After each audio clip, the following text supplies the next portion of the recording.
Le concept d'intersectionnalité a été introduit par l'universitaire Kimberly Crenshaw en 1989.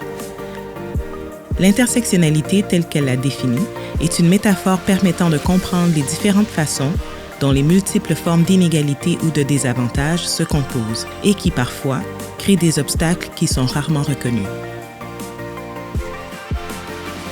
Par exemple, une femme racisée peut être victime de discrimination en tant que femme et peut également être victime d'injustice en raison de la couleur de sa peau.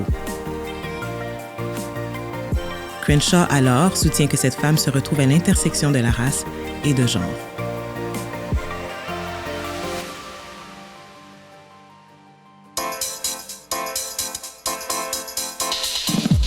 Sometimes, by stating preferences, you subconsciously reveal your prejudices. No blacks, no Asians, no trans people, young only. Les applications de rencontres nous offrent littéralement le monde à portée de main. Et certaines applications nous permettent même de filtrer celles que nous préférons ne pas voir. Nous aimons l'attention, les likes et les réponses qu'elles procurent.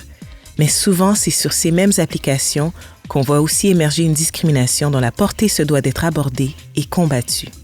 Alors que nous passons plus de temps sur nos téléphones à filtrer à travers la multitude de profils en ligne, nous devons reconnaître que derrière les photos se trouvent de vraies personnes. The companies that own these apps have a role to play in making them more inclusive. However, it's the responsibility of people who use them to check their behavior for racist and discriminatory remarks. If you wouldn't say it to someone's face, you shouldn't say it online.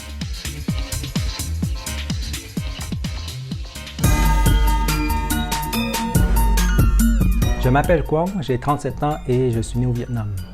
Ma mère est troisième d'une grande famille de 11 enfants qui ont tous survécu à la guerre du Vietnam. Nous avons fui le Vietnam en 1985 quand le pays était sous le régime communiste. Le gouvernement avait pris possession de notre maison. On a fait 2 tentatives de fuite. La première tentative, on était pourchassés sur une montagne par les autorités et on s'est fait prendre. Puis dans la panique et la confusion, ma mère, elle a perdu de vue mon frère. On l'a seulement retrouvé le soir même quand on était enfermés ensemble dans une même cellule.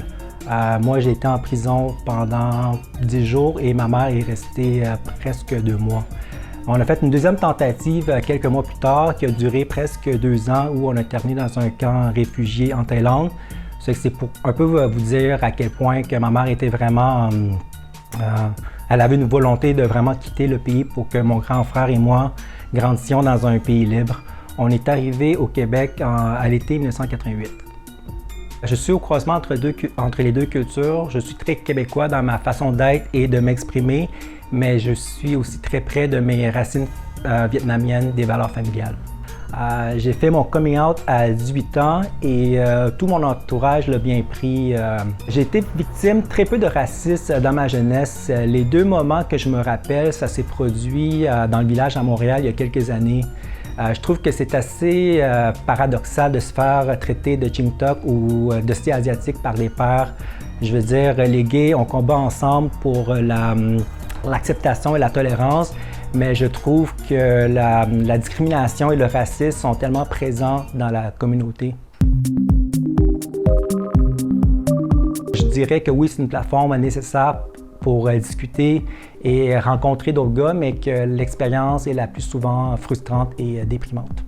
Quand sur les profils, je vois par exemple des non-Asian, des white only ou des commentaires, des questions à connotation discriminatoire. Les gays cherchent en général un gars musclé, mâle, grand et de préférence blanc. Moi, je ne respecte à peine un de ces critères. Puis je pense que la majorité des gays aussi, sur les applications aussi, ne respectent pas ces critères. Mais c'est ce qu'un peu la société aujourd'hui nous livre comme message, que pour se faire aimer, accepter, bien, il faut être parfait physiquement. Et c'est sûr que sur les applications, bien, c'est plus facile de mentir sur son âge ou la grosseur de son engin. C'est plus difficile de mentir sur son ethnie.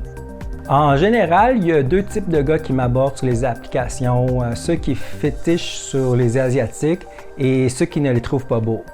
Donc, ceux qui ne les trouvent pas beaux, souvent vont faire des remarques, poser des questions, faire des faux compliments de façon péjorative à l'ethnie. Par exemple, « Ah, t'es beau pour un Asiatique », est-ce que t'es mix car tu ne ressembles pas aux autres Asiatiques? Moi, je ne like pas les Asians, mais toi, c'est différent. Je trouve cela insultant. Je ne dirais pas que la personne manque de culture, mais manque certainement de tact. Puis au final, est-ce que je veux vraiment présenter à ma famille quelqu'un qui trouve que ma race n'est pas si beau que ça? Mais je dirais aussi que depuis le mouvement MeToo, les gars font beaucoup plus attention à ce type de commentaires. Je crois que l'un des problèmes est que dans le monde occidental, les Asiatiques sont souvent stigmatisés et cela provient d'une grande partie avec la culture populaire, avant tout et surtout avec le cinéma. Nous sommes souvent référés à des gens qui font des arts martiaux, qui sont neutres à l'école, qui vont jouer des rôles faibles ou efféminés. D'une part, je crois que les campagnes de sensibilisation à la discrimination sont nécessaires et c'est le rôle des organismes qui promouvoient la santé mentale et physique chez les hommes LGBT, comme Réseau à Montréal le fait sur d'autres sujets, notamment le consentement et les violences entre hommes. D'une autre part, je crois que les entreprises propriétaires des applications devraient prendre des actions plus concrètes. Par exemple, ils devraient enlever des fils de recherche le petit onglet sur l'ethnie. C'est vraiment important de clarifier de quelle ethnie nous sommes. Je trouve que cela vient vraiment inutilement catégoriser les gens et favorise justement la discrimination. On a fait des progrès récents avec la sensibilisation au harcèlement et au consentement sexuel. Je crois que la prochaine étape serait la sensibilisation à la discrimination des minorités. My name is Ryan and I'm 29 years old. I'm a trans-masked non-binary person and actually I'm a cook. I've been a line cook for about 4 or 5 years now, and I also am a practicing artist. I draw and paint. Well, through dating apps, it's kind of hard. I'm more of like an in-person kind of person. I'd rather meet somebody in person, so it's kind of hard to judge somebody's character and like who they are just through text messages and pictures. Especially most of the dating apps that I've used, Tinder, Bumble, all that stuff, there's not a lot of LGBT trans people on there, so I feel like that is kind of a setback at the same time because it's not always inclusive, and people on the dating apps aren't necessarily educated in the right ways to, I guess, approach or talk, or they're just intimidated or they just won't message. And I found since my transition and I put on my bio that I'm like a non-binary person or trans-masculine person, it's mostly friends that I've met or just connections that I've met more than like a friendly manner. I mean, they're cool to network, in my opinion. I've never actually had a good experience with like dating or anything like that. I feel mostly use them for networking and friends and just meeting other trans people or non-binary people in the community. I've never actually had any good experiences on dating apps so far. When I was presenting as a cis lesbian, it was way easier for me to connect with other people and find dates and just like go on romantically. Since I've started using dating apps, different dating apps when after my transition and during my transition, I've mostly found people that I've connected with on a more mindful level, so like socially, and just we have the same interests and goals and stuff. I've got a lot of hateful comments, just random guys or girls being like, well, I thought you were trans, you have a dick, or why don't, like, I would love to be with a guy who has a pussy or something like that. Just very derogatory and rude and like out of nowhere.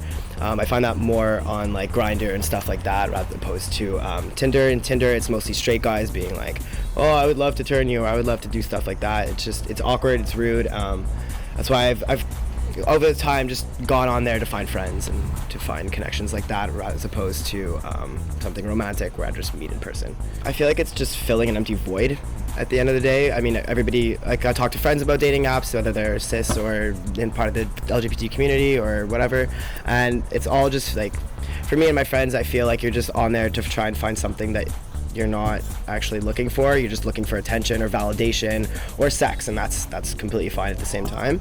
But I feel like for romantic, it's very hard to continue pursuing that when like all you know is their face. So I find it very, very hard to make connections like that. I've had some bisexual women or pansexual women be like, oh, I don't get it, can you explain it to me? But like in a really like rude and awkward way and kind of like passive way, and be like, I don't get it, like whatever. Like, but it just takes 2 seconds to explain. You just go on Google, you type it in, you're like, how do I understand this better? And you could get a million images. You go on Instagram, there's so many ways, there's YouTube videos. I mean, like, if you're not educating yourself and you have a friend who is non-binary or trans or transitioning and like you don't know anything about it, the best thing to do is just go on YouTube, like watch something, like you'll get it right away, you'll understand, or maybe you won't understand because you're not living it, but you'll understand perspectives because there's so much information out there, you're just not going to look for it. For Grindr, I mean, it's different. If anything's rude, I'll just block them. It's so easy, and like it's like this, and like there's so many people, it doesn't really matter. But for other people, yeah, I mean, it takes a while, like to explain to somebody if they really don't understand it, you know, to get into simpler terms. I mean, it would be great if, like, let's say this person gets banned or blocked a lot. There's obviously a reason behind everybody blocking this one person or like reporting this one person. Maybe like the app should go in and be like, okay, this person has 5 blocks in like a week or 5 blocks in an hour. Like, why not? You have the technology to do all these other things. Like, you probably have the technology to do that. And then go to that profile and then find that email and find that IP address and then block it and be like, look, like, you went over our guidelines, like that is not okay.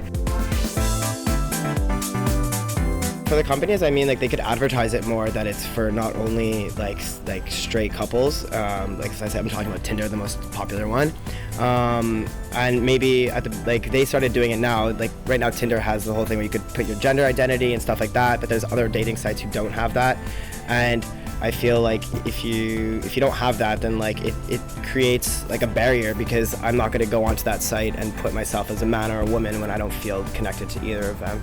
So I feel like the companies should be more inclusive with their advertising as well, because most of the pictures, they're corny pictures when you open the app, but it's always like a man and a woman, you know, it's always like that regular straight couple.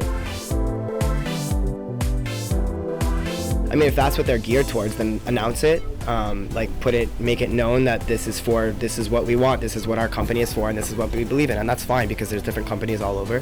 But if they are including, like to a certain extent by putting, like let's say the gender, you could choose your gender on there, and they are trying to include, then why not go the full extent and help the users feel more comfortable to use those sites and not feel uncomfortable when opening it up and be like, oh no, who messaged me now? Like this, like, am I gonna find something rude at the end of my day, or am I gonna find something like nice, you know?